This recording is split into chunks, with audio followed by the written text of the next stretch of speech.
Isaiah 6:9. And he said, "Go and tell these people, keep on hearing, but do not understand. Keep on seeing, but do not perceive." How many times does God not talk?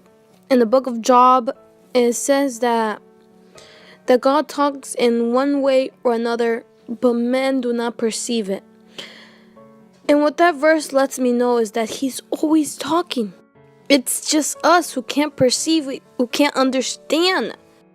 We sometimes be like, "God, talk to me. I want to hear your voice. I want you to tell me something." Then God is like, "Here's the Bible. Why is it closed? You want me to talk to you, but yet the Bible is closed. But yet you don't want to go to church to hear my preachings. You don't want to go to church to hear my messages. And when I do talk to you, you ignore it. You act as if I never was talking to you." I guess it's just this world, because of all this lawlessness, because of all the evilness that's in this place. It's just so hard to see the glory of God. The enemy has put so many people blind. And because of all this wickedness, because of all this sin, how can we get closer to God with all this sin? It's like trying to mix water with oil, It just can't be. God is talking to so many churches that are lost in false doctrines and everything. He's telling them, "No, I want it this way, I want it this way, and I want it this way." But yet those churches, they just don't want to listen. They just can't understand God's way because they don't know who God is. They don't know who God is. If they knew who God is, they would obey God more. They would have understand God's ways. Pastors who God has talked to, but yet they don't want to speak the truth in their church. Why? Because they're afraid that their members, their people might go away.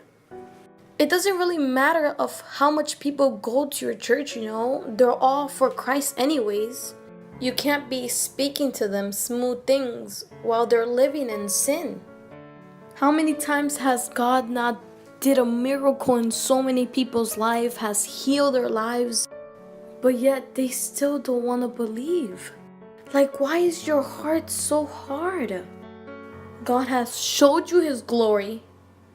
God has showed you that he can do it, that everything is possible with him.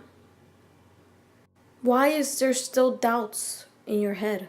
And if the enemy is attacking you in that area, you have to rebuke it. In the book of Isaiah, chapter 44, verse 18, it says, "They do not know nor understand, for he has shut their eyes so that they cannot see, and their hearts so that they cannot understand." Because of the pleasures of this world, the youth are lost. They don't understand. They're so trapped in of these passions of the world. They're so lost in these desires. They're so comfortable. They're confident that there's a tomorrow, They believe that churches are just for old people to just let time pass by. But they do not understand that death does not look for ages. Death does not look for a boy or girl. Death looks for everyone. In my old times, when I'm old, that's when I'm going to seek God. But right now, I'm a youth. I have to enjoy my life. Many say that, thinking that they may grow up to be old. But we are in the last times.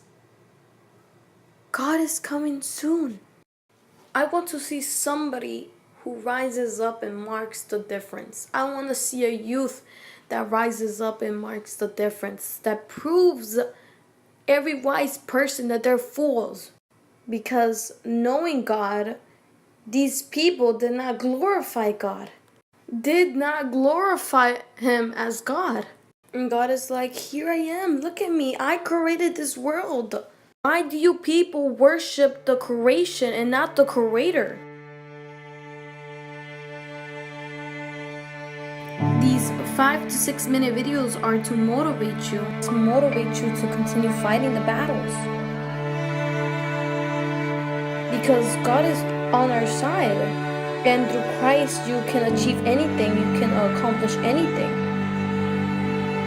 May the peace, grace, and mercy from our Lord Jesus Christ be with you all. Amen.